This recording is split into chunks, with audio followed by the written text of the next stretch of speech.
podcasting from the Star Group, home of the iconic dressable lions. This is Beyond the Known, the podcast that takes you a step beyond what you know about business. I'm your host, Paul M. Newberger, president of the Star Group.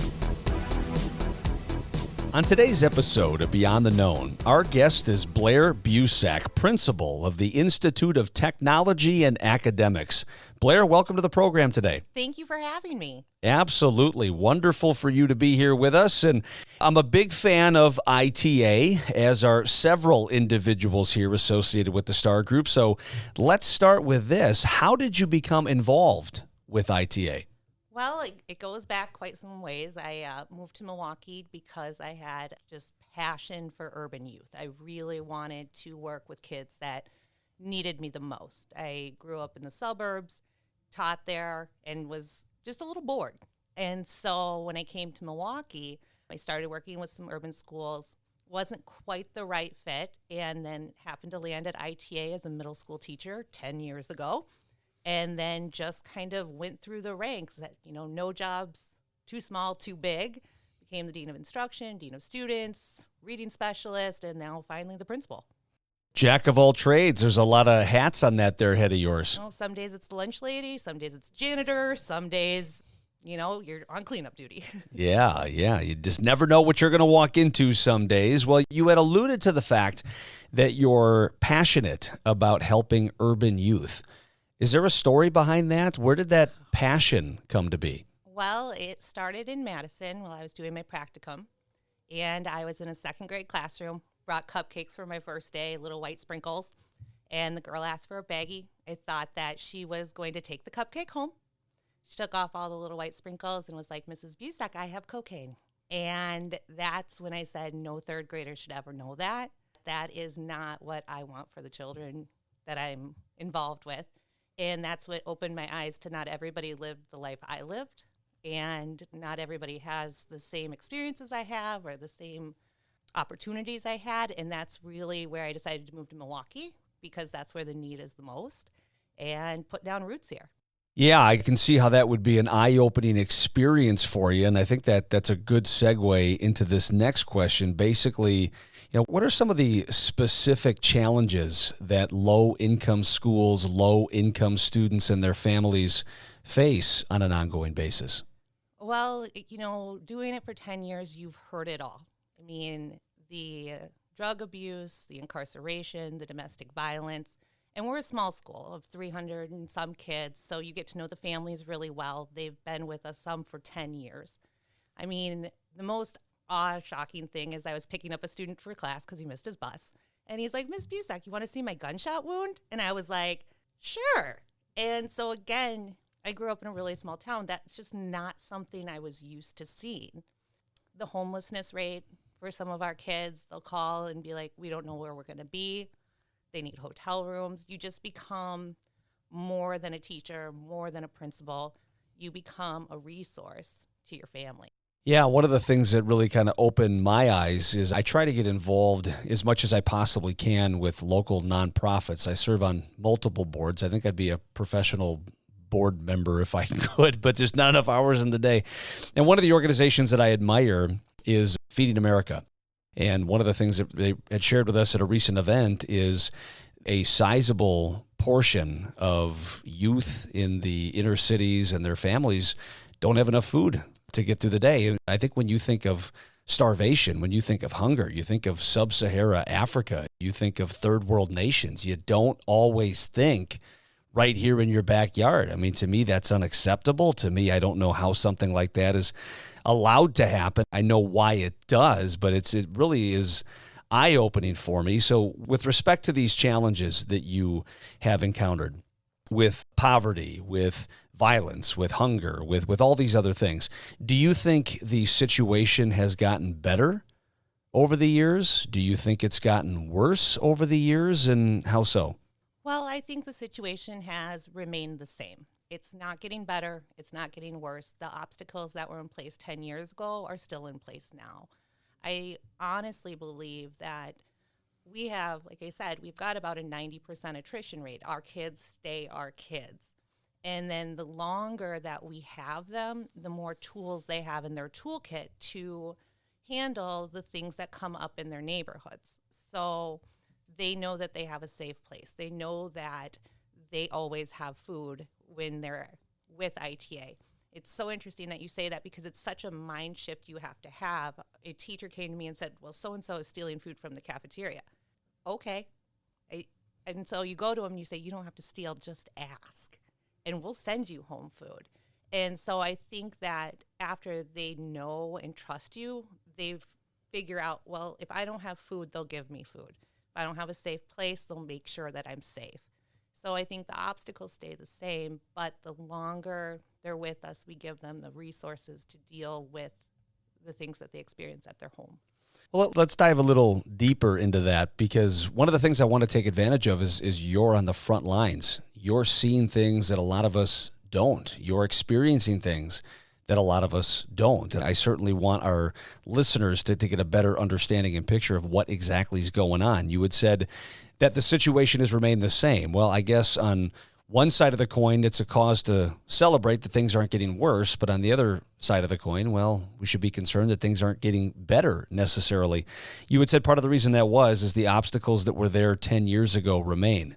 What are those obstacles? I think that the population that we serve, it's the generational poverty. Like, I know what it's like to eat ramen for 4 years of college, but I know that there's something different to come.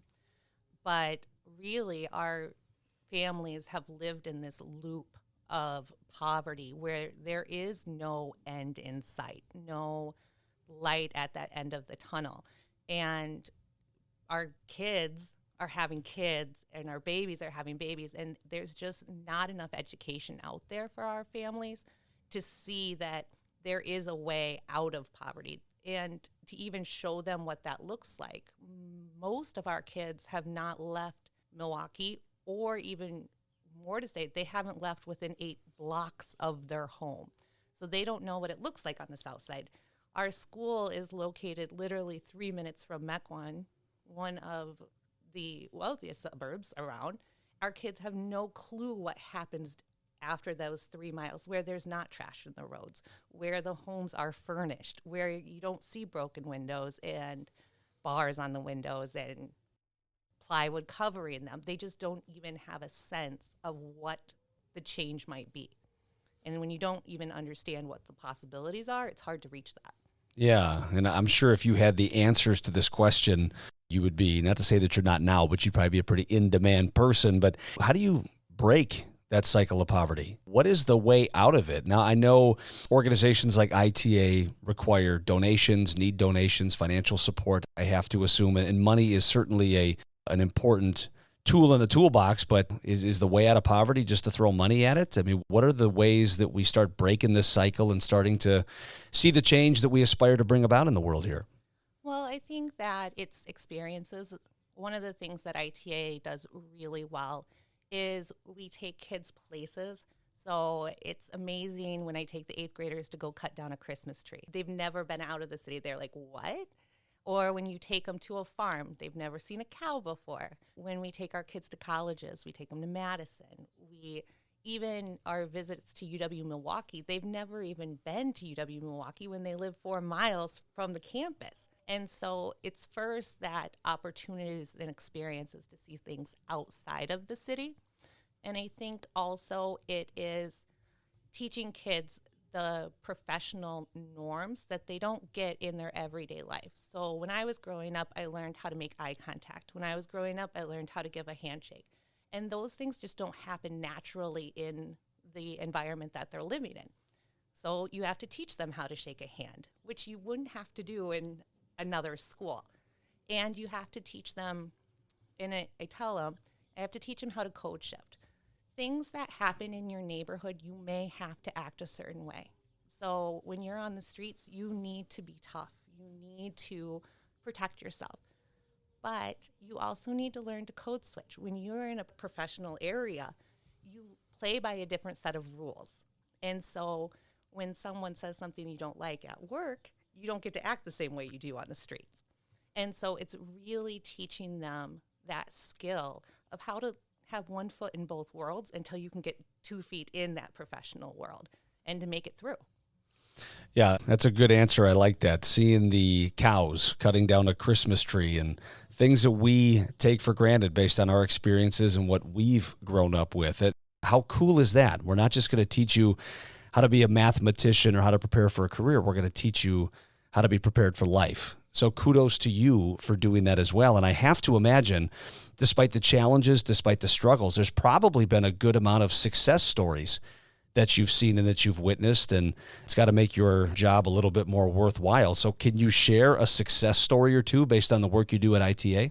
Well, I mean, there are so many. It's hard when you have a kid that doesn't make it, but when you get that invitation to their college graduation ceremony and know that that was 4 years ago and they're still thinking of you, it's amazing. We've had so many kids go into the armed forces. We've got a group graduating from Alverno this year, and it's amazing that they still come back after all of this time and then want to show you their diploma. They want to show you their graduation certificate. We even have one girl who's coming to my mind who is a TA, and she said, I just want to come back home. I want to work here. And so it's great that you've left such a mark that they always end up coming back home. No matter whether they're doing well or whether they're not doing well, they always end up coming back. Either they need help finding a job or they just want to share their successes. Well, and speaking of successes, ITA has certainly seen its fair share over the last several years. I understand you guys started 15 years ago, and when you first opened your doors, there was just a small handful of students. Well, now you've grown to 2 locations with about 325 students. That doesn't happen by accident. Kudos to you. Kudos to your team. Kudos to the people that came before you. Why has ITA seen this level of growth? It's the commitment to care. I mean, it is honestly, it's a passion, and I think that you don't find that a lot of schools. You definitely have a community. It's a family.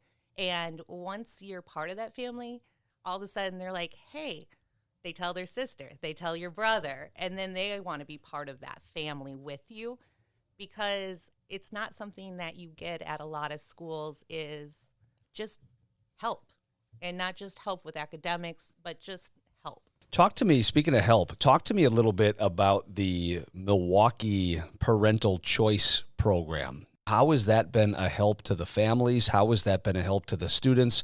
How has that been a help to the ITA organization as a whole? Well, I'm just a big supporter of the Choice Program. In order for our families to have free tuition to our private school, they have to fall 300% below the poverty line. So that is quite a bit below the poverty line, which does provide some hindrances. However, it gives families that have never had a choice in schools before the option. They can't afford to send their kids to a private school. They only had the choice of the local school that's on the corner, and whether that is the best school or the worst school, they didn't have a choice. And so what this program has done is it has given parents the option to choose the school that is best for them. ITA may not be the best school for that child, or MPS might not be the best school for that child, but at least they have a choice in the matter. To me, the Choice Program seems outstanding. It seems common sense. It seems like it empowers families. It allows them to have opportunities and access that they never would have had before. Yet the Choice Program has a decent amount of detractors as well. Why is that? Some people believe that it takes funding away from their public schools.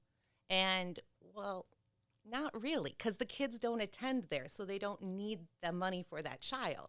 It just gives the money to whatever school they happen to be attending.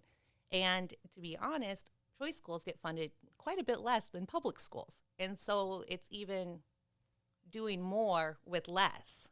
And I would agree. I'm a huge proponent of the Choice Program. And it's wonderful work, and I'm really glad that you guys are doing that to the degree that you are. I'm also pleased with your mission, for what it's worth. Success is the only option. I try to get out of bed and say that same thing to myself. You will not fail today, Newberger. Today, success is the only option. My question for you, though, is I would also argue that success can be a bit of a subjective term. What does success mean to ITA? What does that mean, success is the only option? How do you define success?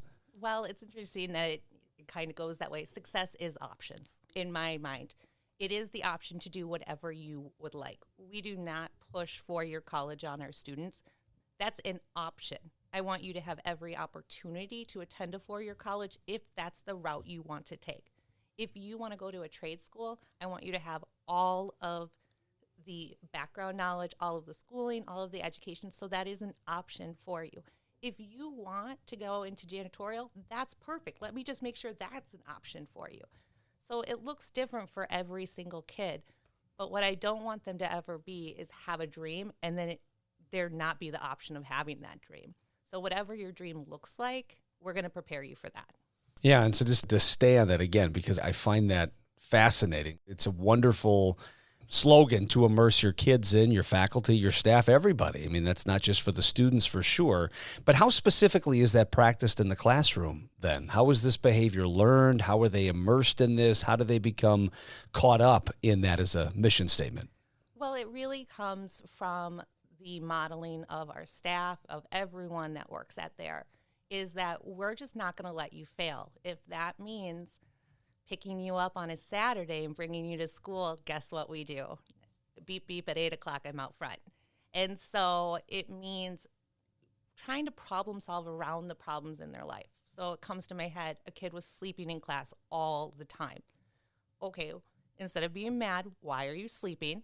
It's, let's figure it out. Oh, your mom works late and you have to get the kids ready. She's not home She's not home to wake you up for school. Aha.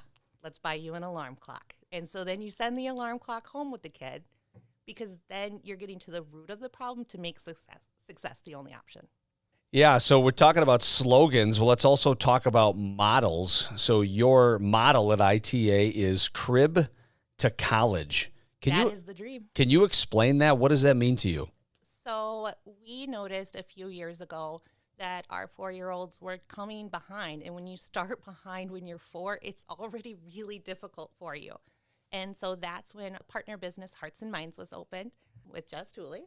And we decided to offer really quality education that would prepare kids for school because we just weren't seeing a lot of it in the city, is that they weren't coming with those foundational skills that they needed to be ready for K-4. So that's when Hearts and Minds was born.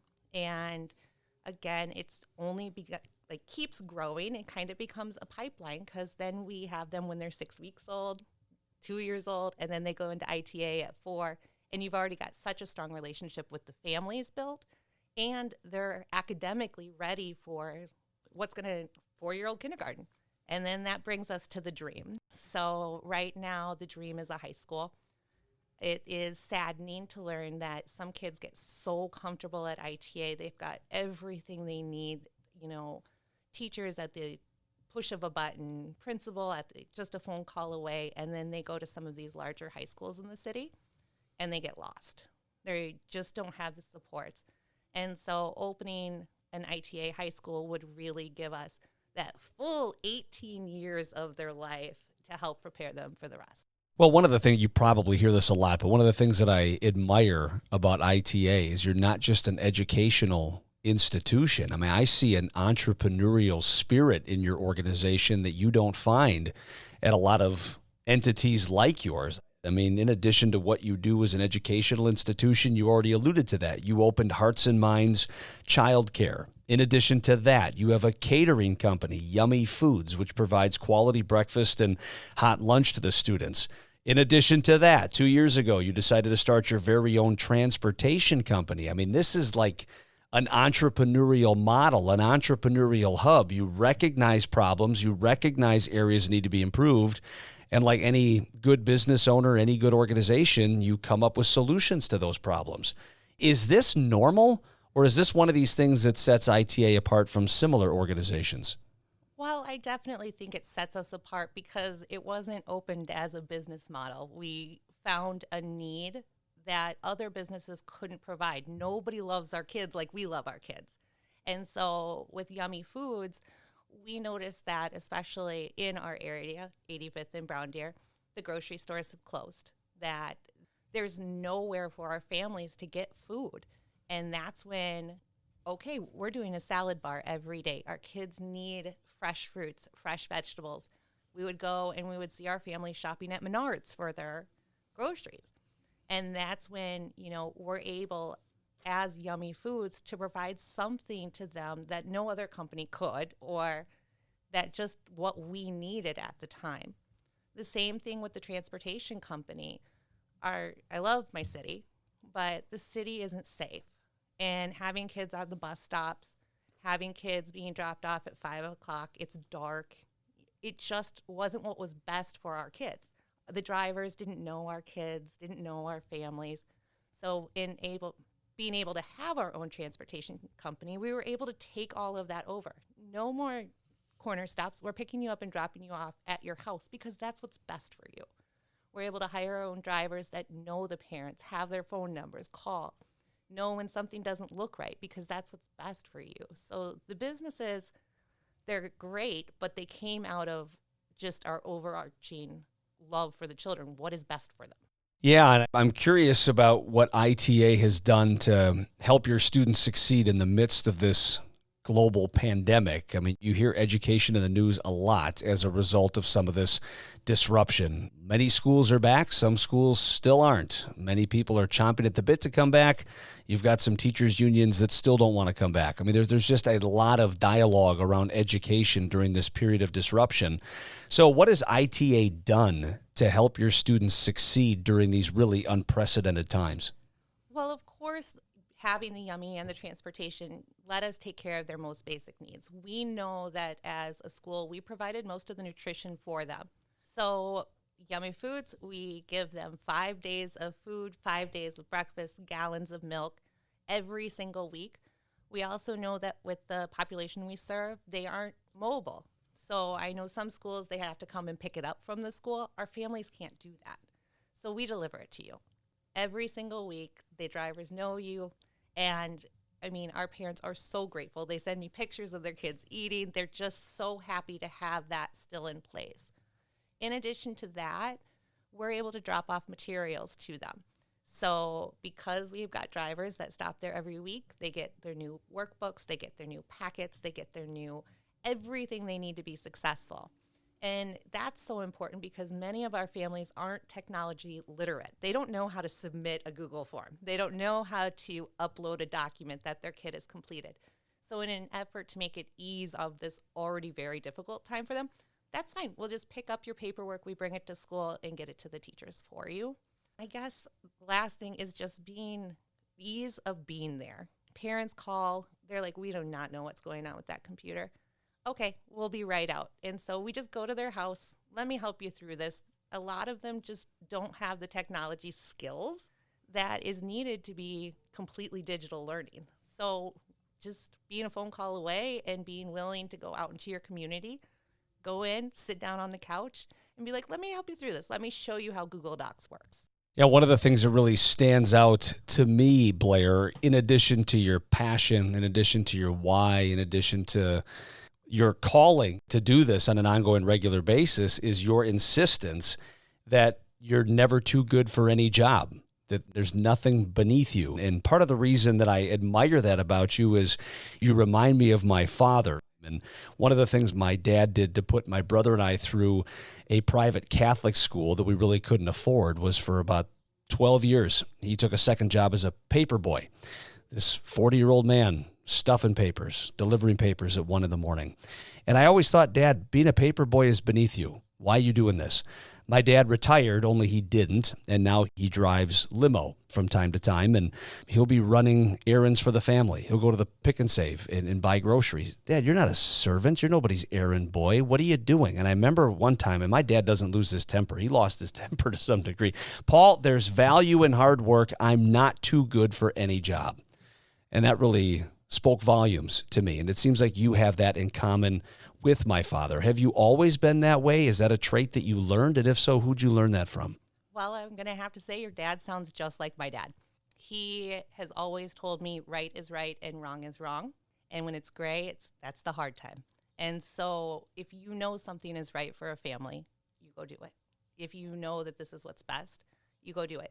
When things get gray, that's when you just have to lean on that right is right and wrong is wrong. And he always taught me that hard work pays off. And when I sit and I look around at the campuses, the beautiful daycare, the beautiful smiles on the kids' faces, that's all the hard work that we put into this. And that the kids that are going to college that never could have gone to college, that's because of the hard work that everybody at ITA puts in. It's the belief that our kids can succeed. And it's the hard work because it is very difficult, very trying at times, but it's that hard work that makes it all worth it.